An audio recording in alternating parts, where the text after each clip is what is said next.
பாகிஸ்தான் ஒரு தனி நாடு, சவுதி அரேபியா ஒரு தனி நாடு என்று இருந்தாலும் இனி பாதுகாப்பு என்று வந்துவிட்டால் நாங்கள் இருவரும் ஒரு நாடு தான். பாகிஸ்தான்னா சவுதி வந்து நிற்கும், சவுதின்னா பாகிஸ்தான் வந்து நிற்கும் என்பதுதான் இந்த ஒப்பந்தத்தினுடைய அடிப்படையாக அமைந்திருக்கிறது. சவுதி அரேபியாவிடத்தில் அணு ஆயுதங்கள் இல்லை, சவுதி அரேபியாவிடத்தில் F-35 விமானங்கள் இல்லை. இப்படியான ஒரு சூழல்ல ஒரு பரந்துபட்ட யுத்தம் ஏற்பட்டால் நீங்கள் அதை எப்படி எதிர்கொள்வீர்கள்? உங்களுக்கு அணு ஆயுதம் இல்லாத ஒரு குறை இருக்குதுன்னு கேட்கும்போது அதற்கு அவர் சொன்ன பதில் என்னன்னு சொன்னா, இப்ப நடந்திருக்கக்கூடிய சம்பவத்தை பார்த்தா தலைவன் சம்பவம் பண்ணிட்டான்ங்கிறத வெளிப்படையாகவே இந்த உலகத்திற்கு சொல்லி இருக்கிறார்கள் என்பதுதான் யதார்த்தபூர்வமான உண்மையாக இருக்கிறது. அது என்னன்னா,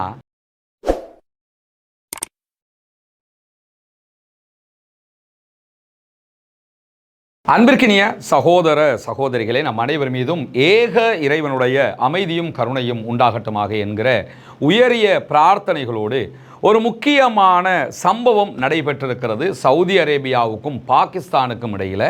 அது என்ன சம்பவம் என்பதைத்தான் நம்ம இந்த வீடியோவில் பார்க்க இருக்கிறோம். அந்த சம்பவத்தை பார்க்கறதுக்கு முன்பதாக 2024ஆம் ஆண்டு பாப் உட்வர்ட் என்கிற அமெரிக்காவினுடைய பத்திரிகையாளர் சவுதி அரேபியாவினுடைய பட்டத்து இளவரசராக இருக்கக்கூடிய MBS முகமது பின் சல்மானை சந்தித்து ஒரு பேட்டி எடுத்திருந்தார். பின்னாட்களில் அந்த பேட்டியை தி வார் என்கிற பேரில் ஒரு புக்காகவும் அவர் வெளியிட்டிருந்தார்.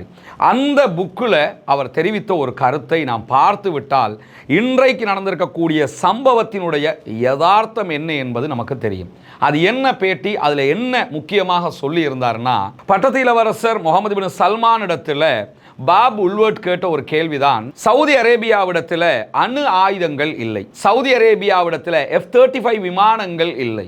இப்படியான ஒரு சூழல்ல ஒரு பரந்துபட்ட யுத்தம் ஏற்பட்டால் நீங்கள் அதை எப்படி எதிர்கொள்வீர்கள்? உங்களுக்கு அணு ஆயுதம் இல்லாத ஒரு குறை இருக்குதுன்னு கேட்கும்போது அதற்கு அவர் சொன்ன பதில் என்னன்னு சொன்னா, நாங்கள் யுரேனியத்தை செறிவூட்டுகிறோம், யுரேனியத்தை செறிவூட்டி எங்கள் நாட்டினுடைய உள்நாட்டு தேவைகளுக்கு பயன்படுத்த நினைக்கிறோம், வெளிநாடுகளுக்கு விற்பனை செய்ய நினைக்கிறோம், நாங்கள் அணு ஆயுதத்தை தயாரிக்க நினைக்கவில்லை. ஆனால் எங்களுக்கு அணு ஆயுதம் தேவைப்பட்டால் பாகிஸ்தானிடமிருந்து நாங்கள் அணு ஆயுதத்தை வாங்கிக் கொள்வோம் என்று சொல்லியிருந்தார் முகமது பின் சல்மான், சவுதி அரேபியாவினுடைய பட்டத்து இளவரசர். இப்போ நடந்திருக்கக்கூடிய சம்பவத்தை பார்த்தா தலைவன் சம்பவம் பண்ணிட்டான்ங்கிறத வெளிப்படையாகவே இந்த உலகத்திற்கு சொல்லி இருக்கிறார்கள் என்பதுதான் யதார்த்தபூர்வமான உண்மையாக இருக்கிறது. அது என்னன்னா, புதன்கிழமை ஒரு முக்கியமான அரசமுறை பயணமாக பாகிஸ்தானுடைய பிரதமர் சவுதி அரேபியாவுக்கு போயிருந்தார்.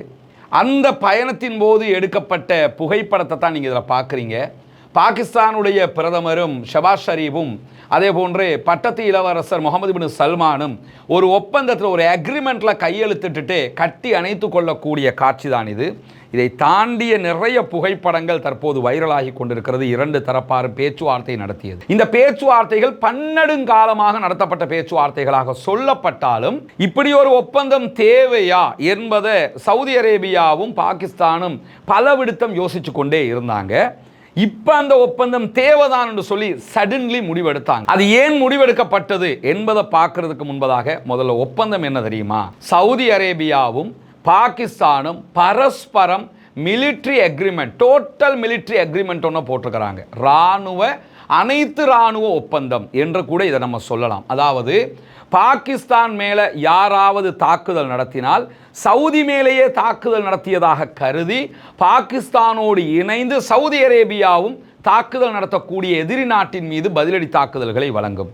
அதே நேரம் சவுதி அரேபியாவை இலக்கு வைத்து யாராவது தாக்குதல் நடத்தினால் அவர்களோடு பாகிஸ்தானும் இணைந்து கொண்டு சண்டையிட வந்துவிடும். அதாவது பாகிஸ்தான் ஒரு தனி நாடு, சவுதி அரேபியா ஒரு தனி நாடு என்று இருந்தாலும் இனி பாதுகாப்பு என்று வந்துவிட்டால் நாங்கள் இருவரும் ஒரு நாடு தான்.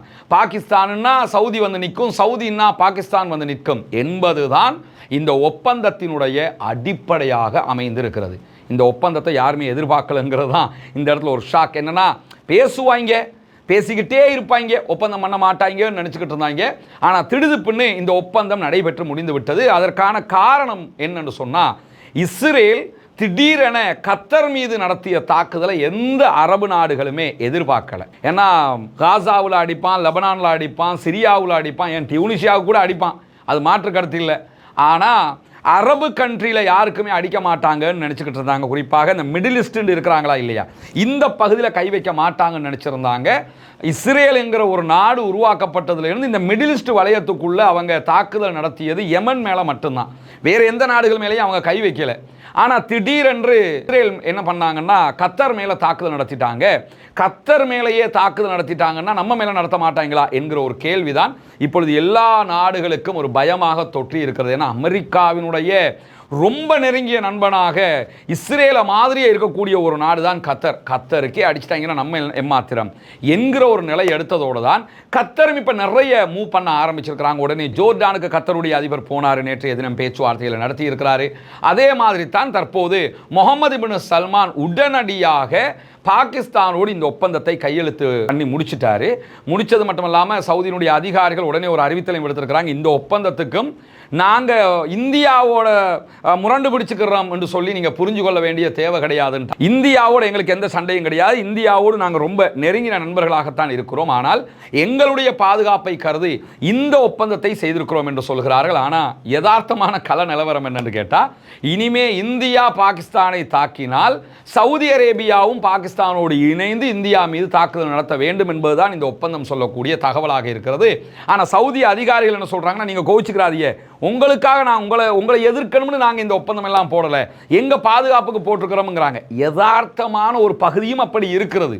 சவுதி அரேபியா தன்னை பாதுகாத்துக் கொள்வதற்கு அணு ஆயுதம் தேவை, அணு ஆயுதம் தயாரிக்க போறோம்னு கிளம்பிட்டாங்கன்னு சொன்னா ஈரானுக்கு வந்த நிலை அவங்களுக்கு வந்துடும் தெரியும்.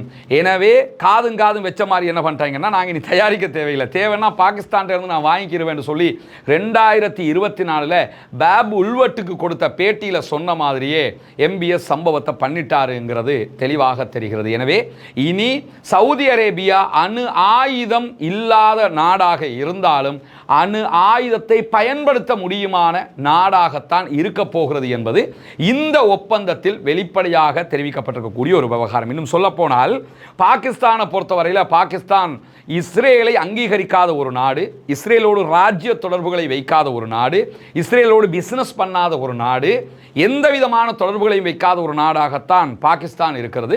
இந்தியாவோட அவங்களுக்கு எல்லை பிரச்சனை இருக்கிறது, ஆனால் இஸ்ரேலோட எந்த விதமான தொடர்புகளும் அவர்களுக்கு கிடையாது. இதை இன்னொரு பக்கம் பார்த்தீங்கன்னா, அர்துகான் இருக்கிறார், டர்க்கியினுடைய அதிபர்.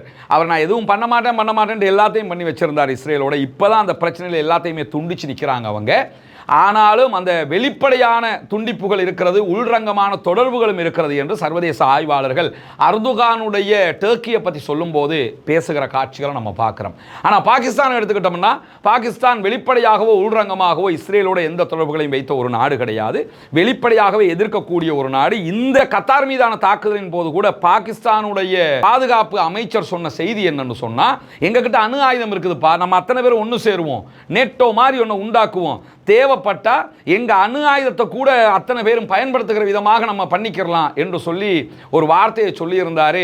அதை உடனடியாக MBS முந்திக்கிட்டு அத்தனை பேரும் பயன்படுத்துறது இருக்கட்டும்பா, முதல்ல நம்ம பயன்படுத்திக்கிறோம்னு சொல்லி அவர்கள் ஒரு எக்ரிமெண்ட்டை பண்ணியிருக்கிறாங்க. இந்த எக்ரிமெண்ட் எல்லா அரபு நாடுகளும் ஒன்றோடு ஒன்று கூடி ஒரு நேட்டோ மாதிரி ஒரு எக்ரிமெண்ட்டுக்குள்ள வந்துருவாங்கன்னு சொன்னா யாரும் கை வைக்க பயப்படுவாங்க. ஏன்னா ஒத்தனை கடிச்சோம்னா இன்னொத்தம் வந்துருவான். இந்த இடத்துல பாகிஸ்தானுக்கு துணையாக சவுதி போகும் என்பதை விட சவுதிக்கு துணையாக பாகிஸ்தான் வரும் என்பதுதான் சவுதிக்கான பாதுகாப்பு என்பதை அத்தனை பேரும் புரிஞ்சுக்கிறோம். காரணம் என்னன்னா, சவுதி அரேபியாவிடத்தில் அணு ஆயுதம் கிடையாது, பாகிஸ்தானிடத்தில் அணு ஆயுதம் இருக்கிறது. எனவே தான் சவுதி அரேபியா மிக தெளிவாக பாகிஸ்தானிடமிருந்து இந்த ஒப்பந்தத்தை பெற்றுக் கொண்டிருக்கிறார்கள். இதை தாண்டி பாகிஸ்தான் சவுதி உறவை நம்ம எடுத்துக்கிட்டோம்னா 1967 இருந்து இதுவரைக்கும் சவுதி அரேபியாவினுடைய 8020க்கு மேற்பட்ட ஜெனரல், மேஜர் ஜெனரல், அதை தாண்டிய பதவிகளில் இருக்கக்கூடிய இராணுவ உயர் அதிகாரிகளுக்கு பயிற்சிகளை வழங்கி இருப்பது பாகிஸ்தான் என்பதுதான் இன்றைக்கு வெளியாக இருக்கக்கூடிய ஒரு பேருண்மையாக இருக்கிறது. பாகிஸ்தான் தொடர்ந்து சவுதி அரேபியாவுக்கு தேவையான இராணுவ பயிற்சிகளை வழங்கி கொண்டிருக்கிறது. அந்த அடிப்படையில் தான் இப்பொழுது இந்த அக்ரிமெண்ட் கையெழுத்தாகி இருக்கிறது. இதனுடைய ஒரு விரிவான பகுதி இருக்கிறது, அதை தனி வீடியோவாக இன்னொரு வீடியோவில் பார்ப்போம். ஏன்னா அடுத்த கட்டம் என்ன நடக்கப் போகிறது என்பதை இதே நேரத்தில் இந்த வீடியோவில் நம்ம புரிஞ்சுக்கிட்ட ஒரு விவகாரம் தான் இப்படி ஒரு ஒப்பந்தம் கையெழுத்தாகி இருக்கிறது. மிகப்பெரிய தலையீடியாக கண்டிப்பாக இந்த ஒப்பந்தம் இந்தியாவுக்கு தான் இருக்கும் என்பது ஒருபுறம் இருக்கக்கூடிய நிலையில சவுதி அரேபியா மேலே இஸ்ரேலோ அல்லது ஈவன் அமெரிக்காவோ கை வைத்தால் கூட அந்த நேரத்தில் சவுதி அரேபியாவுக்கு துணையாக பாகிஸ்தான் போய் நிற்க வேண்டும் என்பது இந்த ஒப்பந்தத்தில் உள்ளடக்கம். இன்னும் சொல்லப்போனால் பாகிஸ்தான்கிட்ட இருக்கக்கூடிய F-15 வகையான விமானங்கள் இருக்கிறது. இந்த விமானங்களை பாகிஸ்தான் இந்தியாவுக்கு எதிராக பயன்படுத்தக்கூடாது என்கிற ஒப்பந்தத்தில் தான் அமெரிக்கா பாகிஸ்தானுக்கு விற்பனை செய்திருக்கிறார்கள். இந்தியாவுக்கு எதிராகத்தான் பாகிஸ்தான் பயன்படுத்தக்கூடாதே தவிர சவுதி அரேபியாவுக்கு ஆதரவாக வேறு ஒரு நாட்டுக்கு பயன்படுத்தக்கூடாது என்கிற விதியெல்லாம் அந்த ஒப்பந்தத்தில் இல்லை என்பதும் சவுதி அரேபியாவுக்கு இருக்கக்கூடிய ஒரு ப்ளஸ் பாயிண்டாக இருக்கிறது. பொறுத்திருந்து பார்ப்போம் என்ன நடக்கப் போகிறது என்பதை. இந்த அக்ரிமெண்ட் ஒரு அதிர்ச்சி அலையை உண்டாக்கி இருக்கிறது என்பது மட்டும் யதார்த்தமான பேருண்மையாக இருக்கிறது. பாலஸ்தீனம் வெற்றி பெற வேண்டும், பாலஸ்தீனம் சுதந்திரம் அடைய வேண்டும், பாலஸ்தீன மக்களும் நம்மை போன்ற நிம்மதியானவர்களாக மாற வேண்டும், வாழ வேண்டும் என்கிற உயரிய பிரார்த்தனைகளோடு பாலஸ்தீன மக்களுக்காக ஜனநாயக ரீதியாக குரல் எழுப்புவோமாக. வாஹிர் தஅவானா அனில் ஹம்துலில்லாஹி ரப்பில் ஆலமீன்.